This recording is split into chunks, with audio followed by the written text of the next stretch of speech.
السلام عليكم، ازيكم حبايبي؟ عاملين ايه؟ يا رب تكونوا بألف خير وصحة وسعادة يا رب. النهارده بإذن الله هنعمل مع بعض الفطير الجميل ده. شايفين الجمال؟ فطير الأفران. شايفين بقى الجمال؟ ما شاء الله جميل، وريحته وطعمه في منتهى الروعة. حقيقي جميل ويستحق التجربة. هنعمله مع بعض خطوة بخطوة بكل سهولة. وقبل ما نبدأ الطريقة ما تنسوش اللايك والشير والاشتراك في القناة وتفعيل الجرس ليوصلكوا كل جديد. يلا بقى بينا على الطريقة، بسم الله. انا عندي نص كيلو دقيق، معلقتين كبار سكر، معلقه كبيره نشا، معلقه كبيره زبده بلدي، معلقه كبيره زيت، كوبايه ونص ميه، ربع معلقه صغيره ملح، كوبايه زبده كريستال. اي زبده انت بتحبيها اشتغلي بيها. دي مقادير النص كيلو. في بوله بقى هجيب في الكوبايه ونص ميه من الحنفيه عادي، وهضيف معلقه كبيره زيت، وهضيف المعلقتين السكر، وربع معلقه صغيره ملح، وهقلب المكونات دي كده لحد ما المكونات كلها تدوب كده مع بعضيها بالشكل ده كده. في المرحله دي بقى هضيف نص كيلو دقيق، وهعجن بقى العجينه دي كده لحد ما تتكون معايا عجينه طريه وسلسه، وعجينها كويس جدا بالشكل ده كده لحد ما تتكون معايا العجينه. اهم حاجه في العجينه ان انت تعجنيها كويس، تديكي ملمس العجينه ناعم كده وطري.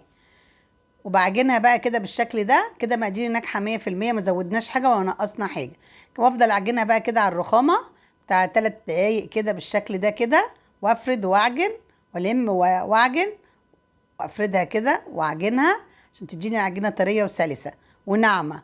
اهم حاجه تكون الفطيره معايا والعجينه بتاعتها تكون طريه وسلسه كده وناعمه بالطريقه دي كده. معايا بقى جاهزه ما شاء الله. بجيب بقى البوله واحط فيها نقطه زيت صغيره، واغطيها كده واغلفها بالزيت، واغطيها بقى كده بكيسه وبفوطه كده واسيبها بتاع نص ساعه ترتاح.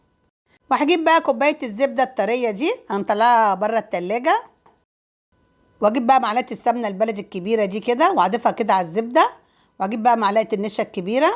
عايزاكم بقى تجربوا طريقه الفطير دي جميله جدا. وهقلبهم مع بعض كده لحد ما يندمجوا مع بعض. هجيب بقى العجينه بعد ما ارتاحت النص ساعه. شايفين بقى الجمال؟ شايفه بقى العجينه مططه معايا ازاي؟ وكده كده بقى العجينه معايا ناجحه 100% ما شاء الله. بفردها بقى كده على الرخامه، وهقسمها كده لنصين. كل نص من العجينه هقسمها ل10 كور متساويه قد بعض. بعد بقى ما قسمت العجينه نصين كده هكورهم واركنهم كده على جنب، واخد اول نص كده وابرمه للور كده طويل، واقطع كل نص العجينه كده ل10 كور متساويه قد بعض، واسويها الكور. المهم تكون الكور قد بعض متساويه. اخد اول قطعه من العجينه كده واكورها زي اكنك بتعملي عيش الكايزر بالظبط، وهاخد تاني قطعه كده من العجينه برضو واكورها بنفس الكور المتساويه كده. المهم ان يكونوا ال20 قطعه الكور تكون متساويه قد بعض بالشكل ده كده. اهم حاجه تسوي الكور قد بعضها، تطلع الفطيره مقاس واحد والحجم كله واحد. واكور كده لحد ما اخلص الكميه كلها بنفس الطريقه دي كده. بعد ما كورت كده الكور متساويه قد بعض، بجيب طبق كده وادهنه نقطه زيت صغيره، واغطيها بقى بكيسه وبالفوطه ترتاح كده بتاع نص ساعه. بعد العجينه ما ارتاحت بقى كده نص ساعه، بجيب اول كوره وتاني كوره كده. هجيب بقى 8 كور كده وافردهم وابططهم قد بعض كده على الرخامه، وبسويها قد بعض وابطط كده وافرد بايدي. اهم حاجه تكون الكور متساويه قد بعض، وافرد كده بايدي وابطط كده. حضرت 8 كور من الكور دي، لان كل اتنين هحطهم فوق بعض. واجيب بقى الزبده اللي انا عاملاها بالنشا كده ومعلقه السمنه البلدي، وافردها كده وادهنها بالزبده كويس جدا. اهم حاجه تدهنيها كويس جدا عشان طبعا هتورق معاكي في الفرن. وبطط كده وادهن زبده كويس. وانا بفرد السمنه كده على الكور بفردها بايدي، واخد القطعه التانية بقى من العجينه كده واحطها فوق بعض واسويها قد بعض كده، وبضغط بايدي. اهم حاجه تسوي العجينه قد بعض بالشكل ده، وبطط وافرد واسوي العجينه الاتنين فوق بعض بالظبط كده. المهم يكون الكور قد بعض متساويه، واشكلها كده بنفس التشكيل ده كده. بعد ما شكلتها كده بحطها برضو في الطبق كده واغطيها لحد ما اخلص الكميه بنفس الطريقه كده. خلصت الكميه كلها بنفس الطريقه. اجيب بقى معلقه زيت كده وادينها من فوق الوش واسيبها ترتاح كده بتاع ساعه. اهم حاجه تريحي العجينه في الفطير كويس جدا، واغطيها بقى بكيسه كده بعد ما دهنتها بالزيت، واغطيها بالفوطه وترتاح برده نص ساعه. اجيب بقى صاج كده وادينه بقى سمنه كويس جدا او زبده المتاح عندك، وادينه كويس جدا. واجيب بقى العجينه بعد ما ارتاحت النص ساعه، اخد اول عجينه كده وابططها وافردها. شايفين بقى العجينه بتتفرد معايا ازاي؟ انا مريحاها طبعا كويس جدا. اهم حاجه تفرجيها من جوه لبره كده بنفس الطريقه. اهم حاجه الفطيره بتتفرد معايا بكل سهوله. هجيب بقى السمنه وادهنها برده كده. ضروري بقى تدهني كويس جدا كده، وتوزعي السمنه كده بنفس الطريقه. واخد الجنب اليمين ده كده افرده على جوه، وبرده ادهنه سمنه، اعملها على هيئه ظرف. والجنب التاني برده كده وافردها وادهنها برده سمنه، والاطراف برده المها كده وادهنها برده سمنه بالشكل ده كده.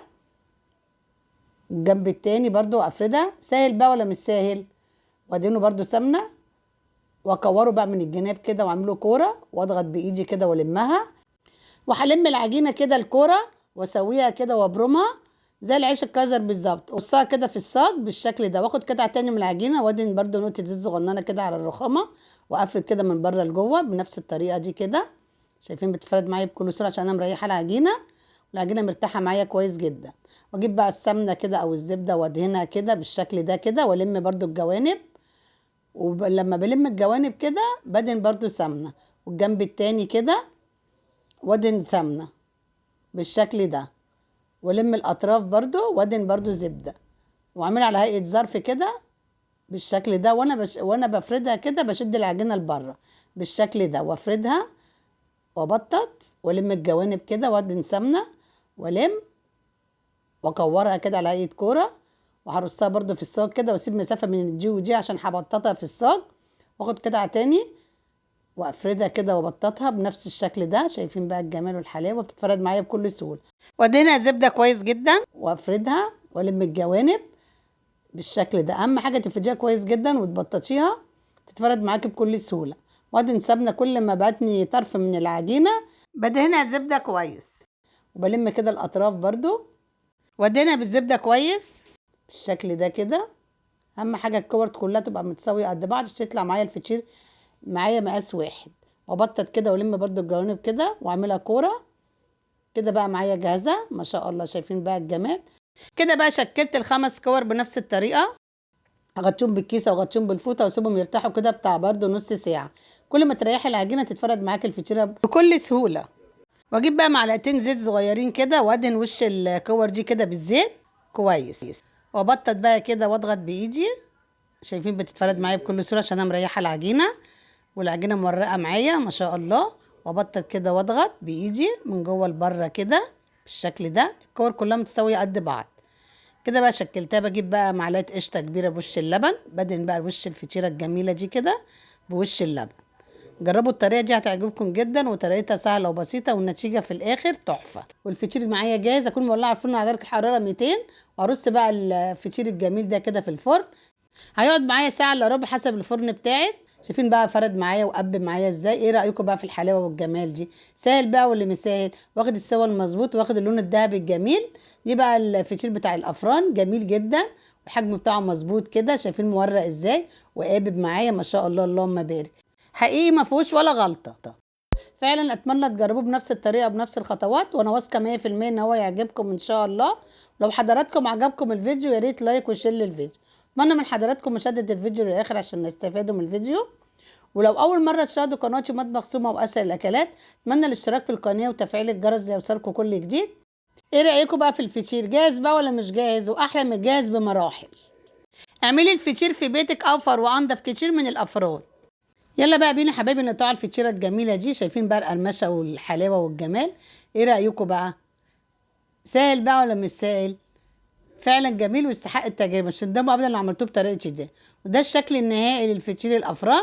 وبالف هنا عليكم يا حبايبي، واشوفكم على خير ان شاء الله.